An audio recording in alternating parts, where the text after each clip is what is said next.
मध्य प्रदेश में 28 विधानसभा सीट में होने वाले उपचुनाव को लेकर शुक्रवार को बदनावर विधानसभा के भाजपा प्रत्याशी राजवर्धन सिंह दत्ती गांव ने प्रदेश अध्यक्ष वीडी शर्मा व केंद्रीय मंत्री पी रोपाला की मौजूदगी में अपना निर्वाचन फॉर्म भरा। इसके बाद बस स्टैंड पर एक सभा का आयोजन किया गया। सभा में सैकड़ों कार्यकर्ताओं को संबोधित करते हुए भाजपा प्रदेश अध्यक्ष वीडी शर्मा ने कहा कि मध्य प्रदेश की बेटियों के हाथ पीले करने के लिए लाडली लक्ष्मी योजना की शुरुआत शिवराज सरकार ने की थी। उन्होंने कांग्रेस पर आरोप लगाते हुए कहा कि कमलनाथ गरीबों के 600 करोड़ रुपए खा गए। यह चुनाव मध्य प्रदेश को बचाने के लिए हो रहा है। सभा को केंद्रीय मंत्री पी रोपाला, पूर्व मंत्री रंजना बघेल, भाजपा प्रत्याशी राजवर्धन सिंह दत्ती गांव सहित कई भाजपा नेताओं ने संबोधित किया। देखिए धार जिले से क्राइम रिपोर्टर मोहित दखनी की खास रिपोर्ट। मित्रों, इस मध्य प्रदेश के अंदर लड़ाई एक उद्योगपति जिसने गरीबों का खून चूस करके छिंदवाड़ा के अंदर उद्योगपति बना। तुम बंगाल से थैला लेकर के आए थे, इतने बड़े अरबपति करोड़पति कहां से बन गए? और एक किसान का बेटा, गरीब का बेटा इस मध्य प्रदेश का मुख्यमंत्री बनता है। एक गरीब माँ का बेटा इस देश का प्रधानमंत्री बनता है तो इनको दर्द और कष्ट होता है, क्योंकि इनको लगता है कि ये गरीब लोग क्या करेंगे। लेकिन हाँ, हम कहते हैं नंगे और भूखे हैं, हम गरीब और किसान के बेटे हैं, लेकिन हमको दर्द इन गरीबों का है। इन गरीबों के लिए अच्छी जान लगा करके, अपनी जान दे करके भी गरीबों के हित के कल्याण का काम होगा तो भारतीय जनता पार्टी का नेतृत्व करेगा, जो दत्ती गांव जी ने आज आपके बीच कहा है। इसलिए मित्रों, ये झूठ मंडली, छल कपट करने वाले लोग आज इस मध्य प्रदेश के अंदर बहुत घूम करके जनता को गुमराह करने का प्रयास कर रहे हैं। एक जनमानस को तय करना पड़ेगा कि झूठ बोलने वाले लोगों को इस मंडली को जवाब देना है, और जवाब मित्रों तभी दिया जा सकता है इस लोकतंत्र में। कि जो रूपाला जी ने कहा कि अपने वोट तो डालेंगे, अपने घर का वोट डालेंगे, मैं एक और आपसे अपील करता हूं कि अपने पड़ोसी के वोट को भी हाथ डाल करके ले जाके डालने के लिए, अगर वो घर में बैठा है तो उसको भी ले जाने का प्रयास हम सब कार्यकर्ताओं को, आम लोगों को मिलकर के करना है। और आज इस अवसर पर इस सभा में, नामांकन सभा के अंदर हमको संकल्प लेना है और तय करना है कि चुनाव तो जीतेंगे ही, लेकिन वंदे वंदे हमारे प्रदेश के ऊर्जावान यशस्वी अध्यक्ष वीडी शर्मा साहब गुजरात से पधारे हम सबके बीच में। संगठन में बहुत वर्षों से सेवारत गुजरात के अध्यक्ष भी रहे, वर्तमान में हिंदुस्तान के पंचायत ग्रामीण विकास मंत्री रूपाला साहब। एक बार कर्तव्य ध्वनि से आप इनका स्वागत करवा चाहिए। आपको पता है पंचायत ग्रामीण विकास क्या कर सकता है। सब पंचायत के सरपंच बैठे हैं, क्षेत्र की जनता बैठी है। जहां पर पिछली सरकार में वचन पत्र में वादे करके पंचायतों में फूटी कौड़ी नहीं दी गई, उस पंचायत ग्रामीण विकास विभाग के मंत्री विराजमान है। जैसी सरकार बदली, पंचायतों में भी पैसा आने लगा, जनपद में भी आने लगा और जिले में जाने लगा। साथ ही मंचा सिंह मोगे जी, कविता जी, सामान्य प्रेम सिंह जी, सांसद डामोर साहब, आदरणीय हमारे रंजना बघेल जी, मीना वर्मा जी, पूर्व सांसद साउदी ठाकुर जी, बदनावर के नेतृत्व हमारे जो संगठन में संचालन कर रहे हैं, कुमार पाटीदार जी, सोमानी जी, राजेश अग्रवाल जी, साहब नहीं पधारे हैं। मैं क्षमा चाहता हूँ, मन से सबका नाम न लेते हुए सादर मंच को प्रणाम करते हुए सभी गाँव से, मतदान केंद्रों से, कस्बों से, मोहल्लों से पधारी जनता। आज मैं मानता हूं अध्यक्ष जी कि प्रत्येक मतदान केंद्र से हमारा कार्यकर्ता आया है, हर मोर्चे का कार्यकर्ता। सभा का माहौल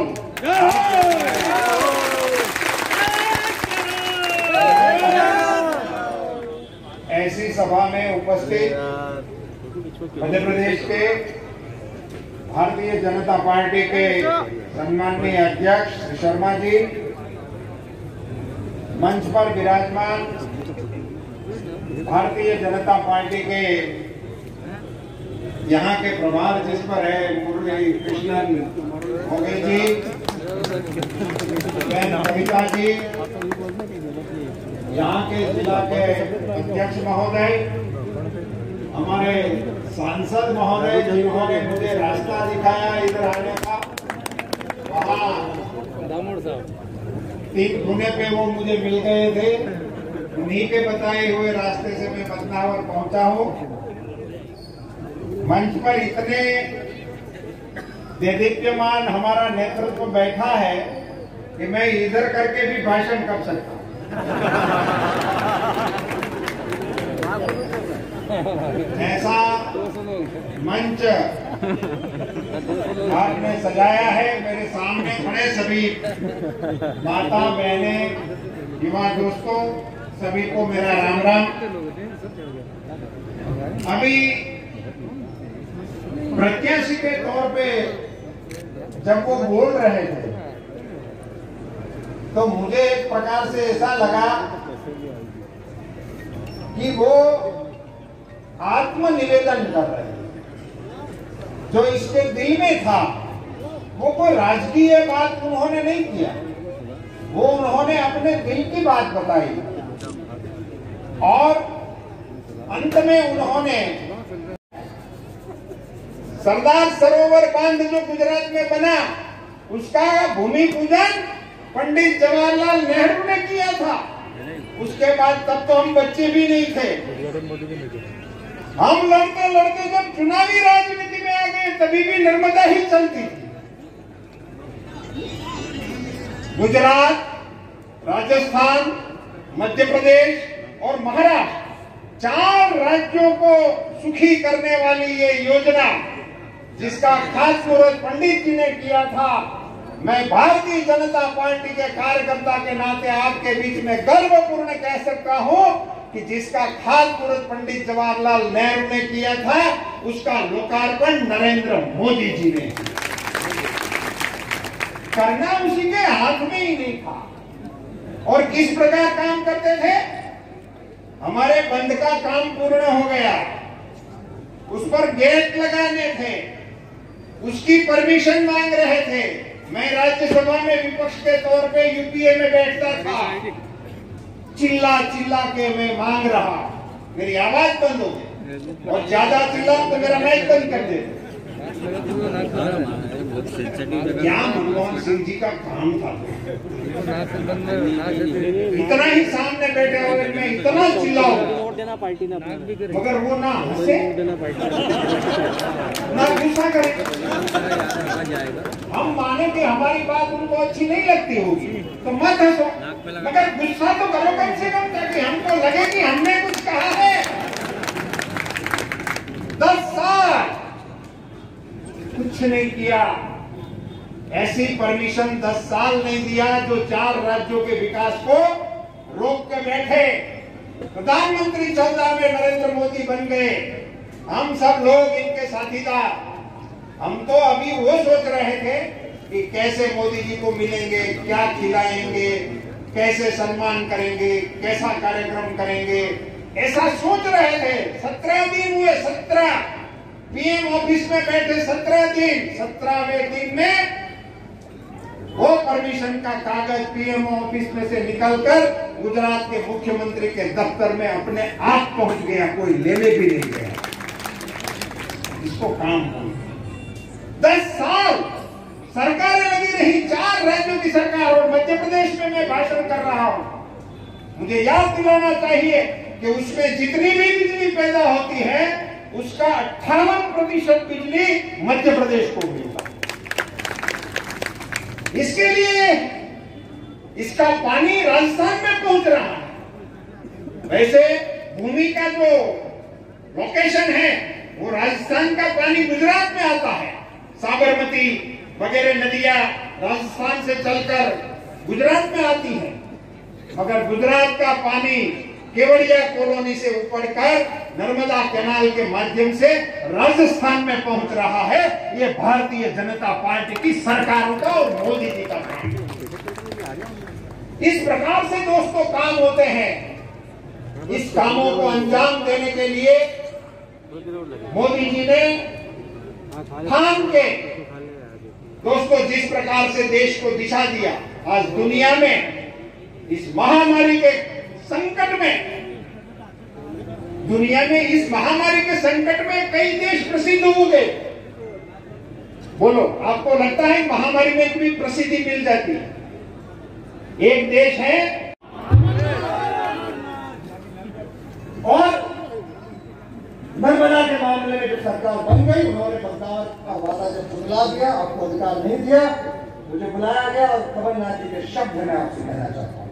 राजवर्धन सिंह ने सब पे विश्वास किया है, एक बार कमलनाथ पर विश्वास कर, कमलनाथ की जबान। मैंने कहा साहब खाली हाथ में नहीं जाऊंगा क्षेत्र में, अभी पूरा पहला, अभी मुझे पहले रंगपुर को नर्मदा सिंह चाहिए, जुड़ी हुई। लेकिन आप बताओ आपको दुख की बात क्या है? मंत्री गडकरी को पसंद नहीं आया कि कैसे हो गई।